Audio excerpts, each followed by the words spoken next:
Friends నమస్తే, welcome to టియానూస్ kitchen Telugu. ఈరోజు recipe సొరకాయలో పాలు పోసి ఎప్పుడైనా కూర చేసుకున్నారా? సో చాలా అంటే చాలా కమ్మగా ఉంటుందండి. తప్పకుండా ఈ రెసిపీ ఇదే విధంగా ఒక్కసారి ట్రై చేసి మీకు ఎలా ఉందనేది కామెంట్స్లో తెలియచేయండి. ఈ సొరకాయ పాలకూర తయారు చేసే విధానం చూసేద్దాం. ఇంకెందుకు లేటు రండి. సొరకాయ పాలకూర తయారు చేసుకోవడానికి 2 టేబుల్ స్పూన్ ఆయిల్ వేస్తున్నాను. ఆయిల్ బాగా కాగిపోయిన వెంటనే 1/2 టేబుల్ స్పూన్ శనగపప్పు, 1/2 టేబుల్ స్పూన్ జీరా, 1/2 టేబుల్ స్పూన్ ఆవాలు ఇవన్నీ కూడా వేసేసుకోండి. పోపు అంతా కూడా బాగా వేగిపోయింది.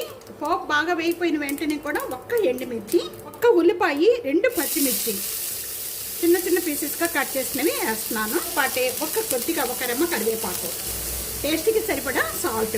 ఉల్లిపాయ ఈ విధంగా మగ్గిపోతే చాలండి. కలర్ చేంజ్ అయిపోతే చాలు. ఇలా కలర్ చేంజ్ అయిపోయిన వెంటనే ఉల్లిపాయ ఇక్కడ చిన్న చిన్న పీసెస్గా కట్ చేసిన సొరకాయ ముక్కలన్నీ కూడా దీంట్లో వేస్తున్నాను. సొరకాయ పాలు పోసి చేసారంటే చాలా టేస్ట్గా ఉంటుంది. హెల్త్కి కూడా చాలా మంచిది. బాగా చలవ చేస్తుంది కర్రీ. 1 టేబుల్ స్పూన్ పసుపు వేస్తున్నాను. కర్రీ బాగా కలిపేసుకున్నాము. ఇలా కలుపుకున్న వెంటనే కూడా ఇప్పుడు మీడియం ఫ్లేమ్లో పెట్టేసేసుకొని మూత పెట్టేసేసి ఒక 3 లేక 4 మినిట్స్ వరకు కూడా మగ్గించేసుకుంటే సొరకాయ ఎంత మగ్గిపోతుందండి. మధ్య మధ్యలో ఓపెన్ చేసి కలుపుతూ ఉండండి. 3 మినిట్స్ అయిపోయిన వెంటనే ఇప్పుడు ఓపెన్ చేస్తున్నాను. మగ్గిపోయిన వెంటనే కూడా ఒక 1/2 గ్లాస్ వాటర్ యాడ్ చేస్తున్నాను. 1/2 గ్లాస్ వాటర్ యాడ్ చేసేసుకోండి.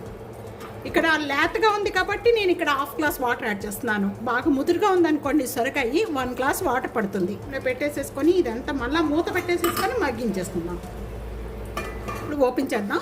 అంతా కూడా బాగా మగ్గిపోయింది. ఈ విధంగా బాగా మగ్గిపోయి 1/2 టేబుల్ స్పూన్ కారం వేస్తున్నాను.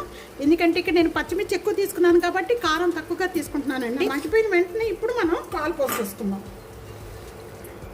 పాలు పోసిన వెంటనే కూడా ఒకసారి బాగా కలిపేసుకుందాము. సొరకాయ పాలకూర రెడీ అయిపోయిందండి. ఇంకా మనం పాలు పోసిన వెంటనే కూడా ఒక్కసారి ఇలా కొద్దిగా కలిపేసేసుకొని వెంటనే బంద్ చేసేసేద్దాం. లేకపోతే పాలు విరిగిపోతాయండి. ఇలాగ ఎక్కువసేపు మగ్గించేసుకున్నారంటే పాలు విరిగిపోతాయి. పాలు పోసిన వెంటనే లాస్ట్లో పోసుకోవాలి పాలు. అప్పుడే మీకు చాలా టేస్ట్గా ఉంటుంది. మీరు దించే ముందు కొద్దిగా కొత్తిమీర వేసేస్తున్నాను. స్టవ్ బంద్ చేసేద్దాం. తీసుకుందాం. సొరకాయ పాలకూర రెడీ అయిపోయింది.